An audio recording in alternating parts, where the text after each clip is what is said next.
Do you have a toxic manager today? Is your mental health down in the dumps? Are you really struggling to even get up in the morning because the pain in your chest is debilitating? Well, today I'm going to go through the 3-step process in order to deal with any toxic manager that you may deal with. Let's go. So my name is Milan Patel, and in my 30-year career in the tech industry of working my way up the corporate ladder to senior level in a Fortune 500 company, I've had my share of toxic managers.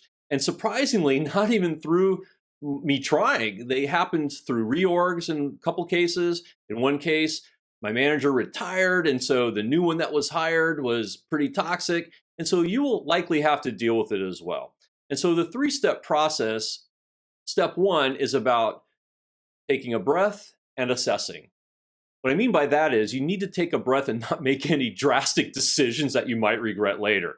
For example, man, I'm not going to work for this guy. I'm just going to put in my papers. Well, unfortunately, I didn't win the lotto, and my wife was very clear when she said, Milan, we got bills to pay. There's no way you can quit over a toxic manager. Work it out. I love my wife that way.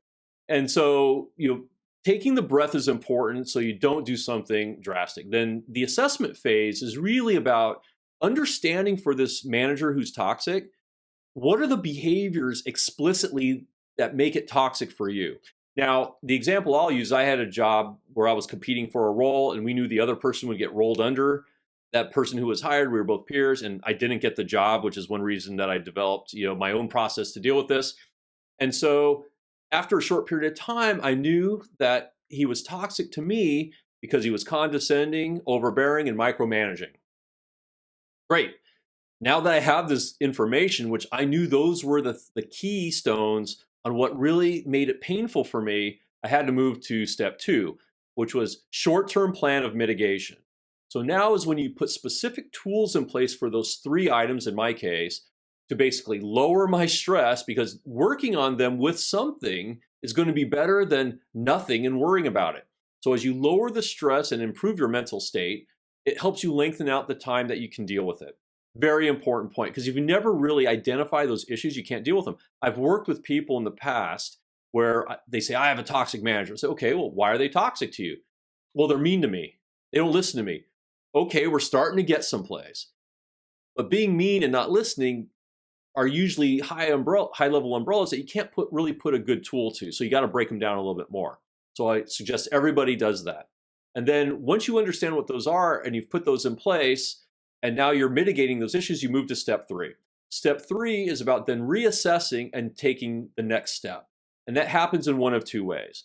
The first way is that you realize that while you're using these tools and you're making your life better, and while it's a little bit easier to deal with, it's still toxic at the end of the day. But the toxicity level is not here. Now it should be about here. That will lengthen out the time you can put up with it while you maybe look for your next big opportunity. And if nothing else, it buys you time, which is the important thing here. Now, the bonus tip is about how you can thrive and use this to your advantage. Now, if you have a manager that you know is toxic, but you have the tools to where now you can expertly deploy them with this manager, and it's no longer giving you those feelings of toxicity or not wanting to get up in the morning, well, you can work within the confines of that framework now efficiently. I had a situation like that. I was kind of reorged into a position where the manager was known to be toxic. Been around a long time. Nobody liked working for him, but so I got thrown on that team. And I tell you, after a short period of time, I was loving it. I loved to get up in the morning every day. The work was great. My peers and friends would say, Milan, how can you work for this guy? He's horrible. I said, maybe for you. But I was thinking in my head, well, I know how to deal with those issues. I built those tools because I knew I would probably find them again in my previous toxic managers. So now it wasn't an issue for me. Loved the job, was being very impactful, actually got promoted. So if you know someone who's really been hurting with a toxic manager, please forward this link. Maybe it'll give them something to try. And if you found it valuable, I'd appreciate a like, and if you subscribe and hit the bell, you'll be notified of new topics as I roll them out. Until next time.